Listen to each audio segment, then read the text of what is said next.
Wanjiru and the Naughty Lecturer. Wanjiru, a final-year university student in Nairobi, Kenya, dreams of graduating with honors to uplift her hardworking mother and make her family proud. However, her determination is tested when she encounters Dr. Matota, an influential yet corrupt lecturer notorious for exploiting female students. When Wanjiru becomes his next target, she must choose between silent submission and taking a stand.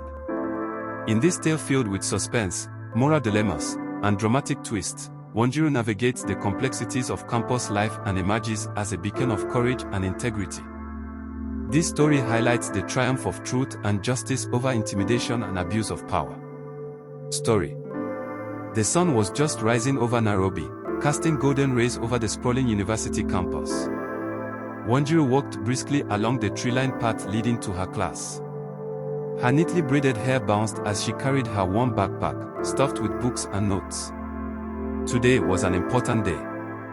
Dr. Matota, her economics lecturer, had promised to return their assignments. Wanjiru had worked tirelessly on hers, burning the midnight oil for weeks. I have to get a good grade, she thought, clutching her books tighter. Her single mother, Mama Wamboi, had sacrificed everything to send her to university. A good education was Wanjiru's ticket to a better life, far from the struggles of her rural village. A troubling start. The classroom was abuzz with chatter when Wanjiru arrived.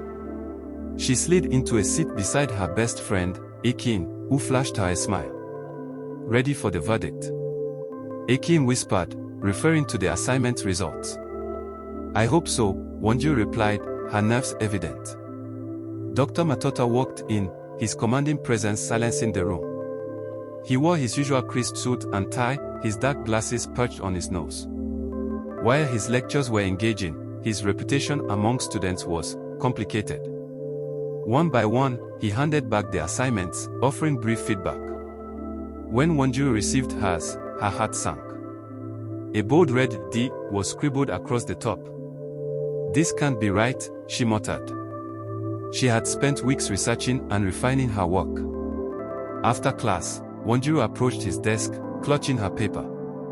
Sir, may I speak to you about my grade? She asked hesitantly. Dr. Matota looked up, his expression unreadable. Of course, Wanjiru. Meet me in my office after lunch. The office encounter. That afternoon, Wanjiru knocked on Dr. Matota's office door, her heart pounding. Come in, he called out. She stepped inside, taking a seat across from his large mahogany desk. Sir, I don't understand my grade, she began. I followed all the guidelines and worked very hard. Dr. Matota leaned back in his chair, studying her intently. Your work was average at best, he said, dismissively. Wanjiru's stomach tightened. But, sir, He interrupted her, his tone suddenly softening. Wanjiru, you're a bright girl. I can help you improve your grade, if you're willing to do something for me. She froze. What do you mean? Dr. Matota leaned forward, lowering his voice. Let's just say I offer special opportunities to students who are open to them. Think about it. Wanjiru's mind raced. She stood up abruptly. Thank you, sir. I'll think about it. She left the office feeling sick. The rumors. Later that evening, Wanjiru sat with Akin in their dorm room. You look troubled, Akin said, putting down her phone. Wanjiru hesitated but finally told her friend about the encounter. Akin frowned. I told you, Wanjiru. Dr. Matota is known for this. He's been doing it for years. Why hasn't anyone reported him? Wanjiru asked. Because he's powerful. He has connections, and most students are too scared to speak up, Akin replied. Wanjiru clenched her fist. She couldn't let this continue, but how could she stand up to someone like Dr. Matota?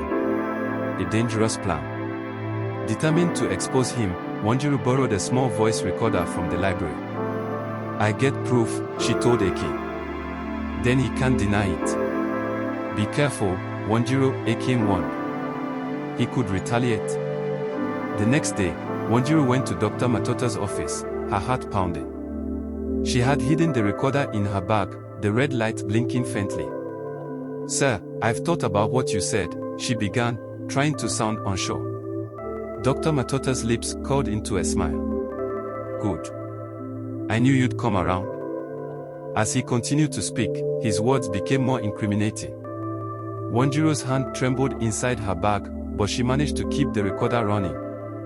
Just as he leaned closer, someone knocked on the door.